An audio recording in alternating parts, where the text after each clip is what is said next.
After more than 26 hours of deliberations, the jury in the Kim Potter trial returns with 2 guilty verdicts. Thank you for joining us here at 6. I'm Amy Hockert. And I'm Kelsey Carlson. Potter is now the 3rd police officer to be found guilty on charges related to an on-duty death in the state of Minnesota. Paul Bloom begins our team coverage tonight. Paul? Well, Kelsey, Amy, after seeing all the evidence, watching all the videos, processing all the arguments, and hearing directly from Kim Potter herself, this jury has spoken. No, it wasn't just a mistake made by a police officer in the heat of the moment. This was reckless. This was negligent. This was manslaughter. Members of the jury, is this your true and correct verdict? So say you one, and so say you all. And with that, a seemingly resigned Kim Potter found guilty of manslaughter in the deadly traffic stop shooting of Daunte Wright. Interestingly, jurors agreed on the lower count Tuesday morning. They would need 4 days of deliberations to find consensus on the charge of first degree involving recklessness. Potter, a 26-year veteran of the Brooklyn Center Police Department, maintaining all along that it was a mistake, that she meant to deploy her taser, not her firearm. I'm so sorry. Potter's single shot tearing through the heart of the unarmed 20-year-old.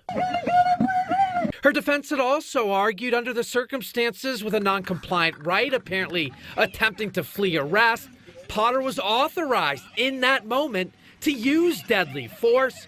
Clearly, the jury did not buy it.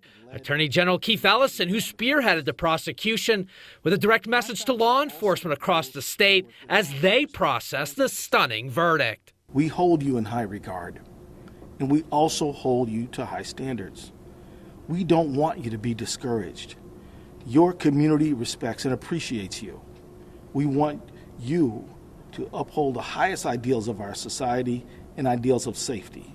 She's not going to run. She obviously is not going to commit any more crimes. She's been convicted of an accident. Despite defense arguments immediately following the verdict, Judge Chu revoked Potter's bail and immediately ordered her into custody. Love you, Kim. As she was handcuffed and led away, Potter and her husband exchanging love yous. Formal sentencing now scheduled for February 18th.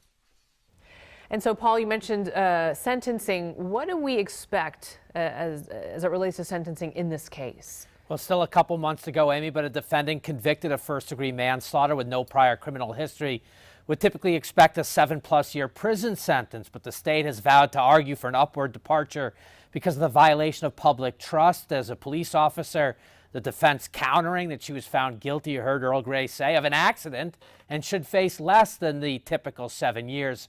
I would also note after this moment the support from her attorneys being handcuffed and saying I love you to her husband. She was transported to the state's women's prison down in Shakopee, where we anticipate she will remain until she is formally sentenced. And with that, there was certainly some strong reaction following this verdict outside the courthouse. For that, we're going to turn now to my Fox 9 colleague, Rob Olson.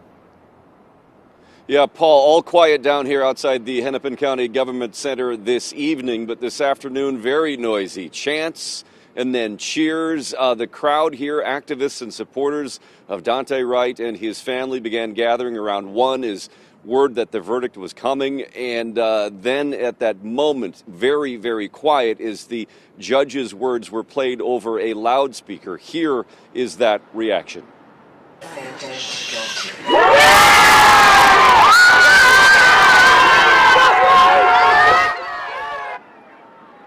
Yeah, you can see it, you can hear it here, and that continued for quite some time. Between 100 and 200 activists and supporters gathering down here and showing their relief that everything that they had hoped for in these months, and certainly during these days of trial and the days of deliberation too, had come to the verdicts that they wanted to hear. 2 guilty verdicts for the manslaughter death of Daunte Wright. After a time then, Daunte's parents came down to thank those supporters for all the support they've given throughout all of this.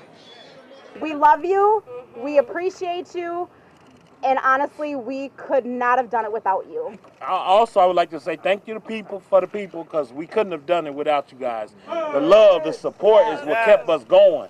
There's been a lot of nights where we thought we couldn't make it, and we would read messages and stuff from people. Everybody here know I really don't talk much, But I want to say thanks for the love and the support that you guys are showing us. We really appreciate it.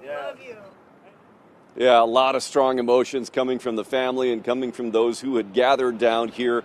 Afterwards, then later in the afternoon, a short rally and march through the streets of downtown Minneapolis, much like we've seen on other occasions. But tonight, everyone has gone home here as we approach Christmas. Daunte Wright's mother adding one other thing. It is the 23rd of December. 23 happened to be Daunte's favorite number. Live in Minneapolis, Rob Olson, Fox 9.